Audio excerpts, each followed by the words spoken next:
guys, so I told you all that I would get you a video by today. Will and I had some important business to take care of. We don't live together, so I'm gonna do a two-part Q&A so that he can answer some of the questions. Tomorrow we have a doctor's appointment. So we'll do part 2 tomorrow, and then he can answer, some of the questions. So I'm gonna just go into the questions that are about my personal story, the questions that people have for me, and then, the other questions I'll do with him. So,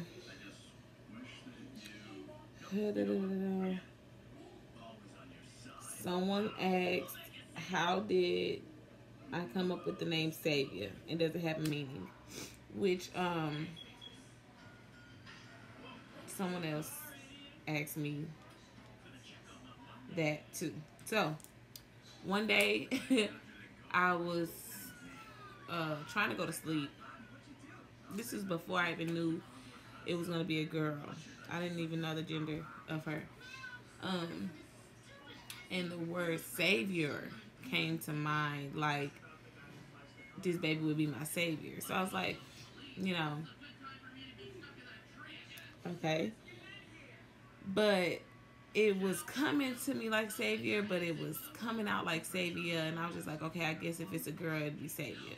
But I didn't know how to spell that. So I was just like, well, let me look up different ways to spell Savior, and see what comes up, see what this means. What this, where did this come from? And so I looked it up, and I looked up different ways to spell it. And the way that I spelled it, the meaning came up as peace. And if you knew me personally, and if you know me and Will's relationship, one thing we definitely need is peace. And if y'all heard me call my dog's name in the last video, her name is Harmony. I got Harmony almost 4 years ago. And I was single at the time. And I was just like, I want to be okay with being single. So I got a dog, a companion. And I was like, I want her to be my peace, to be okay with this. And I didn't want to name her Peace because that's ugly, so I named her Harmony. And so it's just crazy that my baby's name will be Savior, and it actually means peace, but it's cute. And her middle name is Alyn, A-L-Y-N, which is the last 4 letters of my first name, and that happens to mean offering. So her name literally means peace offering. So, yeah. But Alyn, I always wanted to name my baby that, so that was going to be incorporated in there. Okay. So, another question was, do I have a relationship with my father now? Yes. My relationship with my father has pretty much always been what it is. And they said, how does he feel to this day? Well, my dad passed away in January. But I can honestly say that he was very remorseful. The reason why I know is because we've had conversations. We talked about it because I used to text him and ask him, like, can you stop? Letting him know when I sit up under you and I get up under you, that's not a signal for you to do that. Like, that's not why I'm up under you. I'm up under you because I love you and you're my dad. So we've had, several conversations about it, and it was actually one of the last things we talked about before he passed away, because for 3 months, I took 3 months off from my dad to heal. I wouldn't talk to him for 3 months, and then in December, I called him, and I just, and I was just telling him, if you're not sorry for what you did, which it's not like he had never apologized, but I don't know. I was just like, if you're not sorry for it, I forgive you anyway. Forgiving, the forgiving is for me, it's not for you. And he was just like, I thought you knew that was my biggest regret in life or whatever. And it was just a good thing that I was able to talk to him at that time, because a month later he passed. So, I talked to him. That's when I went to the hospital. He was sick, and I'm knowing he's dying, but no one, we all expected him to come home, you know. So I was there with him for a few weeks, and then it was like on and off. I would just go and visit him because it was just honestly too hard to watch him be like that. And I was able to tell him I love him, you know. That was the last thing I pretty much said to him. And I can say that my dad lived his life trying to make things right with me, trying to make up for what he did to me. He literally lived for me, and then he died for me because he felt like he deserved that. When he was diagnosed with congestive heart failure 7 years ago, he accepted that as his punishment for what he did to me. And he outlived the amount of time the doctors gave him. But he didn't really care to find ways to kind of stick around because he felt like he deserved to die for what he did. So I can honestly say I know that he lived for me and died for me after he did what he did. Someone said that they recently found out about a similar situation in their family, and what is it that I wanted my family to do to help me after the fact. Of course, they could have prevented it if they could have prevented it, they would have. But what could have been done after the fact to make you feel supported and loved? Because the victim and her family doesn't feel, they feel alone, and she wants to know what can they do to help them, and they're in therapy, but she don't know if that's enough. Okay, let me tell you, I went to 3 therapy sessions, and it helped me realize some things. The only reason why therapy didn't really just completely heal me is because at that time I was in a relationship. That was about that had to be like 2015. And the guy I was with, he kind of just made the sessions about our relationship more so than about my situation. So I couldn't really get what I needed to get out of therapy. But when I think I went one time by myself out of the 3 sessions. And what she helped me realize was that basically when my dad did that to me at 8 years old, I never mentally grew past that 8-year-old child in correlation with him. So when it came to my dad, I still viewed him from an 8-year-old mind frame.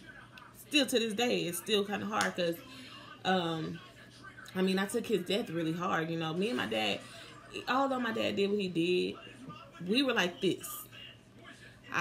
Because of what he did, it made him more understanding to me. Like, he knew that because of what he did, it caused me to be a certain type of person. I didn't know that, but he knew that. So he felt really bad because I was very depressed. I was very rebellious, you know, just I had a lot of things wrong with me that I needed to work on, and he knew that what he did played a major part in that. So I was able to go to him and talk to him about things that I would be going through, and he understood from a different level than I even understood that he understood. But as far as my family, when I finally came out and told my family, I feel like people should call more and check on you more. I feel like, you know, just not necessarily saying, are you okay today? Because that's annoying. But just being like, let's go do this. You know, let's go eat. Let's go, you know, to a poetry night or something. Like, it depends on what that person likes. But I'm at an age now where I don't want to necessarily go to the club or anything. But I do feel alone often. And when I'm going through things in my relationships and friendships, sometimes I feel like I don't have anybody that understands me that I can talk to. And I just wish that people would just listen. You know, everybody don't always want advice. Sometimes we just need a listening ear.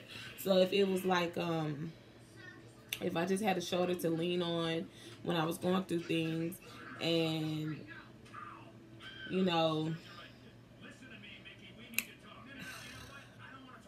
that really would help a lot, honestly. Just not like physically, like I be feeling abandoned. Like I always say, y'all, I got abandonment issues. I be feeling alone. Like my friends think I be playing when I say that, but I literally be like, come right to the gas station with me. Come check the mail with me. Whatever, just small things that you really don't need nobody with you to do. Sometimes I'll ask, and people be like, you always want somebody with you. Yeah, I hate being alone. Because it just your mind just gets to playing tricks on you and stuff. So just kind of being there, being consistent in their life, and not judging them. Like when I was making other types of mistakes, I felt like I was always being judged and watched, and I just wish I could have had somebody there who would have just been like, chill out, like I don't like my family is very they like to joke and talk about you. I don't like that. I don't like that when I walk in the room, they got to say something about my hair because my hair be different, or my makeup, or, what I'm wearing or whatever. Like, playing or not, one thing my dad taught me was there's a serious side to every joke. So it'd be like, bro, you really mean what you saying, and it's really kind of offensive. So please just kind of, back that up or whatever. But a lot of times it'd be my elder. So of course you don't say anything, but I'd be offended. Like, I go home and think about these things, these jokes that my family have said to me, and they don't understand it. Really, because I be like, bro, if I joked and said some of the stuff that came to my mind when I saw you, we wouldn't even be family no more. So that's another thing. Just be conscious of what you say to them, because I'm sensitive, and so that's one thing, or a few things. What made you keep the situation with your dad to yourself for so long? I did it. The very first time I came out and told my mom, I was in the 9th grade. I was 14. And my dad used to drive trucks, so he was out on the road when I told her. What happened was, the guy I was dating at the time, we got caught doing some stuff. We weren't having sex, but we were doing other stuff. And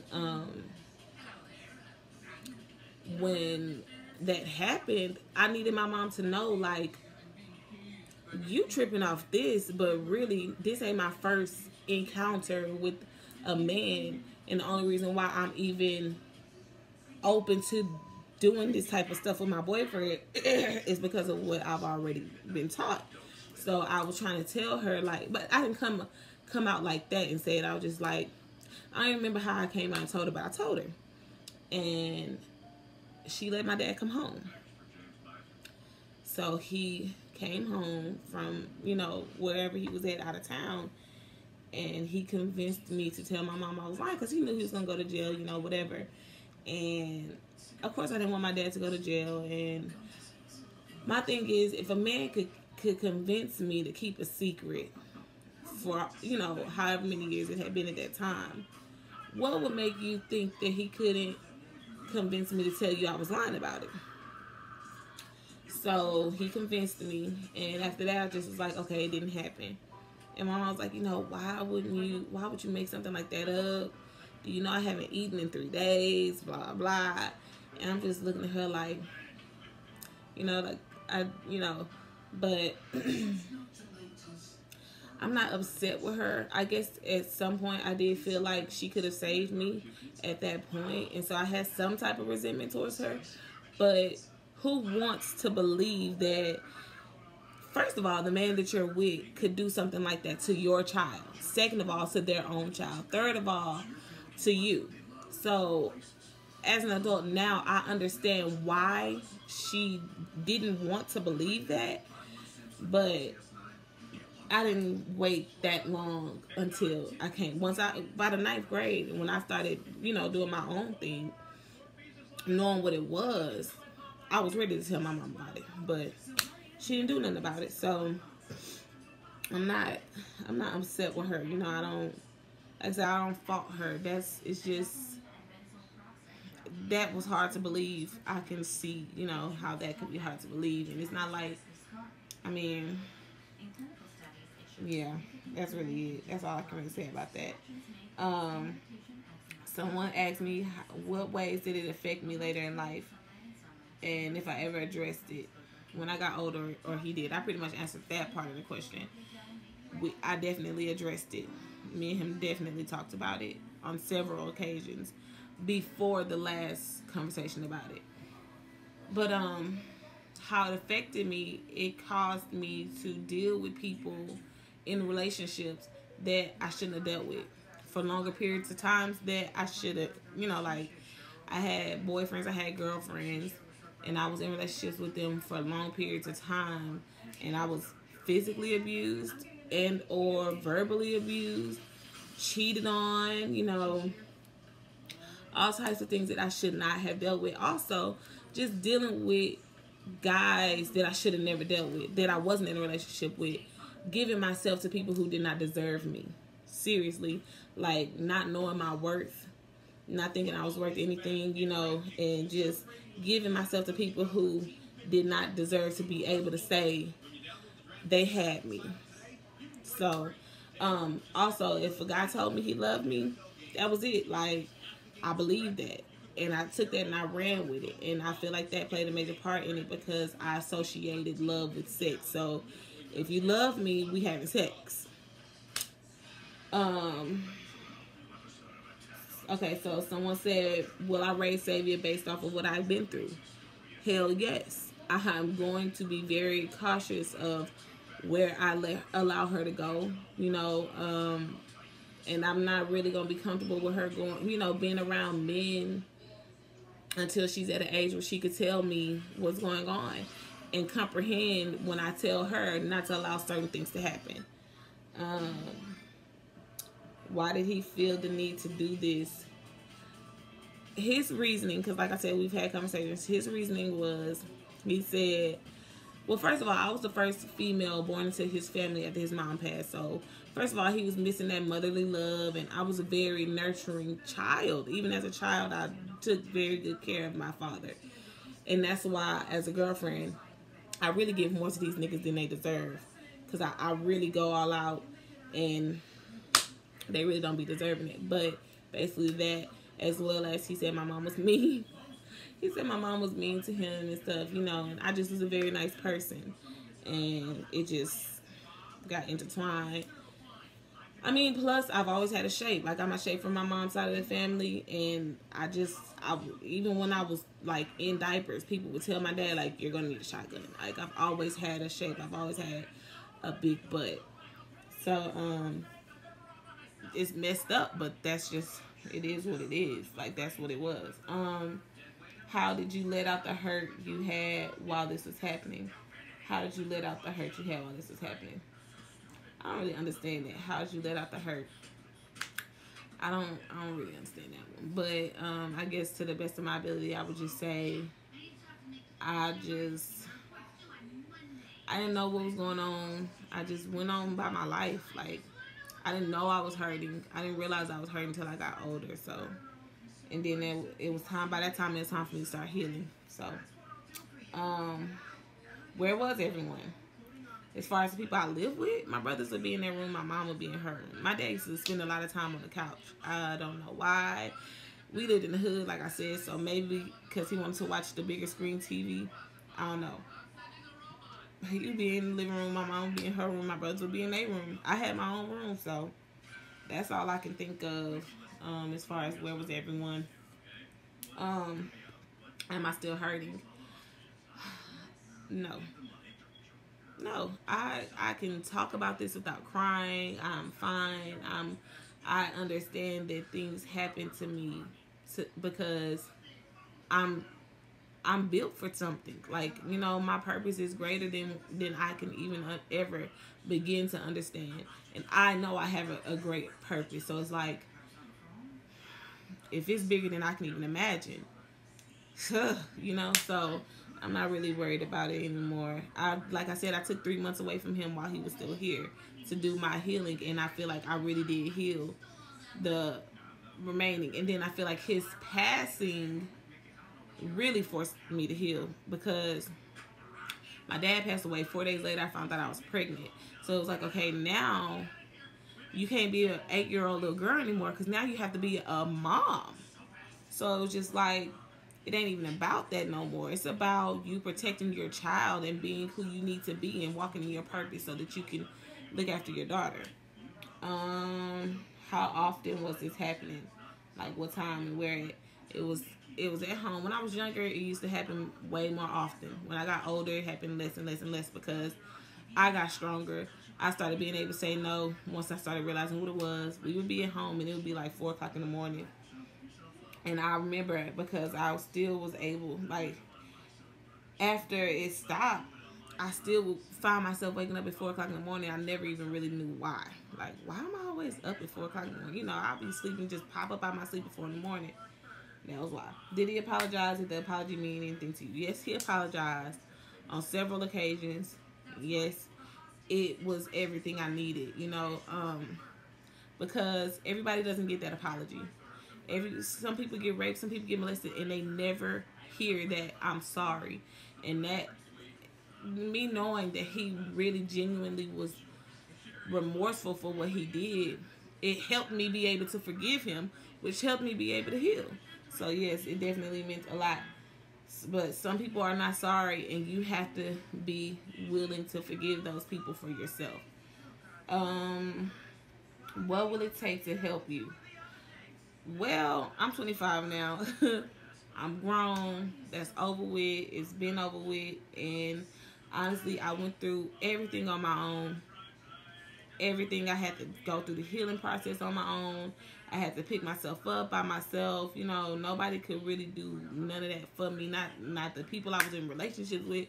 Nothing. So at this point, I'm good. Like, I'm helping myself. My baby is gonna help me. You know, being a mom and just removing toxic relationships and finding more positive relationships to be in. And I'm talking about friendships. I need some friends, you know, friends who are enlightened, friends who, you know what's going on in the world, who really just, you know, on some next level building, you know, type stuff. That's the only thing that really helped me. Money, know what I'm saying? Okay. And then at any point when he normalized this, did you fight him? Physically, I did not fight. Why? I don't know. Like you said, he normalized it, so me fighting wasn't it that was unnatural. I had never fought him, so why would I start now? But I did, like I said, I would send my dad text messages asking him to stop, you know, after the fact or whatever, or just randomly. So that was my way of fighting. Is it, or was it just an understanding that you knew what was about to happen? Sometimes I would play sleep. Sometimes I would kind of I would play sleep and kind of reject it so that he couldn't, you know, like, just, I don't know. But I never, like, physically was like, get off me, like, nothing like that.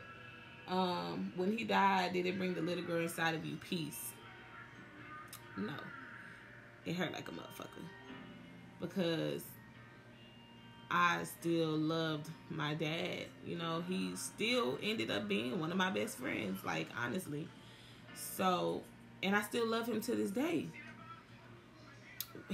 What he did was messed up. It was sick, but he still did so much good outside of that. My daddy taught me everything. Literally, he even helped me with my cycle. Like, taught me how to deal with that. I know it sounds crazy, but he did. He taught me how to be a lady. He taught me how to get respect from men, even though I didn't really listen. He taught me the game, even though, like I said, I didn't really listen. Now that I'm older, I'm like, my daddy told me all this. You know, I could have just listened and avoided all that, but because of what he did, it kind of blocked that out. But still, he taught me so much, and he did make me feel loved. He did make me feel like somebody had my back. Because like I said, I feel alone a lot. When I had my dad, I didn't really feel alone. I could always come to him with my problems. I can always talk to him. And so it's like, now that he's gone, that part, those good traits about him are gone as well. And that hurt. and that hurt the 80-year-old, and that hurt the 24-year-old, because I was 24 at the time. That hurt the 24-year-old, and I'm still hurting at 25. You know, I miss my dad. Like, that part of our relationship ended years ago. So for the last few years, I was able to have my dad, and that I still miss. He was there, you know. He like I said, he lived for me. So he did so much good those last few years. Plus during the years when he was doing all the bad. But he did so much good those last few years, and I miss that, and I'll never get that back. Hopefully I get a man that will, you know, but hey. How did you come up with the name Savior? What does it mean? I already told y'all. What is your life verse? A quote that means the most to you. Um. Uh. Actually, I'm probably gonna do the rest of these questions with Will, because I'm about to hit 30 minutes, and I don't even think none of y'all gonna even watch this far. But yeah, the rest of the questions I'll answer with Will tomorrow. So, peace out. Good night.